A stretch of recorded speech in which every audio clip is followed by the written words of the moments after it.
ఆంధ్రప్రదేశ్ నిరుద్యోగ యువత నుంచి కొత్త ప్రభుత్వానికి ఒక చాలా బలమైన సందేశం వెళ్తోంది. ఎన్నికల టైంలో హామీ ఇచ్చారు కదా, మరి ఆ జాబ్ క్యాలెండర్ ఏమైంది అని గట్టిగా నిలదీస్తున్నారు. అసలు వాళ్ల ఆవేదన వెనుక కారణాలేంటి, వాళ్ల హెచ్చరికల్లో ఎంత తీవ్రత ఉంది? ఈరోజు మనం దాని గురించే మాట్లాడుకుందాం. చూశారు కదా, ఈ ఒక్క మాట చాలు మొత్తం పరిస్థితి ఏంటో అర్థం చేసుకోవడానికి. ఇదేదో బెదిరింపు కాదు, బ్రతిమాలాటతో అస్సలు కాదు. ఇదొక క్లియర్ స్టేట్మెంట్ అన్నమాట. అంటే ఇకపై మా నిస్సహాయతను పక్కన పెట్టేసి మా హక్కుల కోసం పోరాడటానికి మేం రెడీ అయిపోయామని చెప్పడానికి ఇదొక నిదర్శనం. సరే, అసలీ సమస్య ఎక్కడ మొదలైంది, దీని మూలమేంటి ఒకసారి చూద్దాం. ఎన్నికల ప్రచారం అప్పుడు కూటమి ప్రభుత్వం నిరుద్యోగులకు ఒక పర్టికులర్ ప్రామిస్ చేసింది. మరి ఆ వాగ్దానమేంటి? ఇప్పుడు దాని పరిస్థితి ఎలా ఉంది? ఇక్కడ చూస్తే ఒకవైపు ప్రభుత్వం ఇచ్చిన హామీలు, మరోవైపు యువత ఫేస్ చేస్తున్న రియాలిటీ. వాళ్ళేమంటున్నారంటే జాబ్ క్యాలెండర్ ఇస్తామన్నది వెறுం కాకమ్మ కబుర్లైపోయిందని, ప్రభుత్వం జస్ట్ కాలక్షేపం చేస్తోందని వాళ్ళ ఆరోపణ.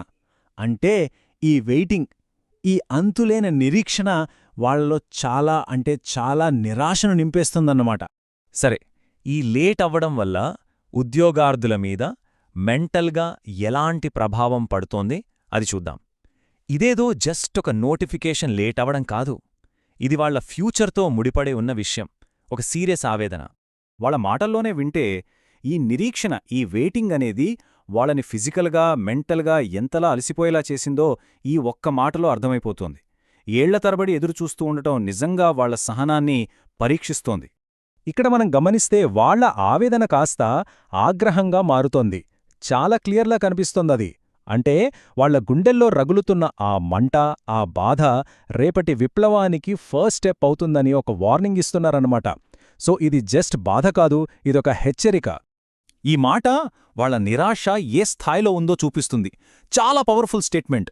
మా కన్నీళ్లని, మా బాధని పట్టించుకోలేదంటే అవే కన్నీళ్లు ఒక సముద్రంలా మారి మిమ్మల్ని ముంచేస్తాయి అని చాలా తీవ్రంగా వాంచేస్తున్నారు. ఇది వాళ్ల ఆవేదనకు పీక్ స్టేజ్ అని చెప్పొచ్చు. సరే, ఈ ఎమోషన్స్ అన్నీ పక్కన పెడితే దీని వెనుకున్న ప్రాక్టికల్ ప్రాబ్లమ్స్ ఏంటి? ఒకటి, ఈ లేట్ అవ్వటం వల్ల చాలామందికి ఏజ్ బార్ అయిపోతోంది, ఇంకా వాళ్ళు ఎగ్జామ్స్ రాయలేరు. రెండోది, ఏళ్ల తరబడి ప్రిపేరైన టైమంతా వేస్ట్ అయిపోతుంది. అన్నిటికన్నా ముఖ్యంగా ఈ ఒక్క హామీని నమ్మి ఓట్లు వేస్తే ఇప్పుడు మమ్మల్ని మోసం చేశారు అనే ఫీలింగ్ వాళ్లలో బలంగా నాటుకుపోతోంది. ఇక్కడి నుంచి చూస్తే వాళ్ల యాటిట్యూడ్లో ఒక క్లియర్ షిఫ్ట్ కనిపిస్తోంది. వాళ్ల వాయిస్ ఇకపై కేవలం బాధను చెప్పేదిగా లేదు, అదొక వెపన్లా మారుతోంది. వాళ్ల మాటల్లోనే చెప్పాలంటే అది గోడు కాదు, గాండివం. ఈ ఒక్క మాట చాలు పరిస్థితి ఎంత సీరియస్గా ఉందో చెప్పడానికి. ఇదేదో నార్మల్ వెయిటింగ్ కాదు, ఇదొక యుద్ధభూమిగా మారింది అని వాళ్లు అనౌన్స్ చేస్తున్నారు. అంటే వాళ్ల ఓపిక నశించిపోయింది అనడానికి ఇదే సిగ్నల్. ఈ మాటల్లో వాళ్లలో వస్తున్న సెల్ఫ్ రెస్పెక్ట్, ఎంపవర్మెంట్ కనిపిస్తున్నాయి. ఇకపై మేమేమి బానిసల్లా బ్రతిమలాడము, మా సంకెళ్ళు మేమే తెంచుకున్నామని చాలా గట్టిగా చెప్తున్నారు. అంటే ఆ అడ్డుకునే స్టేజ్ నుంచి డిమాండ్ చేసే స్టేజ్కొచ్చారన్నమాట. సరే, ఫైనల్గా వాళ్ల డిమాండ్లో ఉన్న అసలు పాయింట్ ఏంటి? వాళ్ళు అడుగుతున్నది ఏదో దయతో ఇచ్చేది కాదు, దానమంతకన్నా కాదు. ఇది మా ప్రాథమిక హక్కు అని స్ట్రెస్ చేసి చెప్తున్నారు. సో ఇక్కడ కీ పాయింట్ ఏంటంటే వాళ్లు జాబ్ క్యాలెండర్ని ప్రభుత్వం తమ మీద చూపిస్తున్న జాలిగానో దయగానో చూడట్లేదు. చదువు, ఉద్యోగం ఇవి రాజ్యాంగమిచ్చిన హక్కులు, ఆ హక్కునే మేం డిమాండ్ చేస్తున్నామని క్లియర్గా చెప్తున్నారు. అందుకే ఇది భిక్షగాదు, హక్కు అని గట్టిగా ఆర్గ్యూ చేస్తున్నారు. చివరికి వచ్చేసరికి వాళ్ల సందేశం ఒక రిక్వెస్ట్లా లేదు, ఒక ఫైనల్ వార్నింగ్లా వినిపిస్తోంది. ఇప్పటికైనా ప్రభుత్వం కళ్ళు తెరిచి ఇచ్చిన మాట నిలబెట్టుకోకపోతే రిజల్ట్స్ చాలా సీరియస్గా ఉంటాయని వాళ్లు క్లియర్గా చెప్తున్నారు.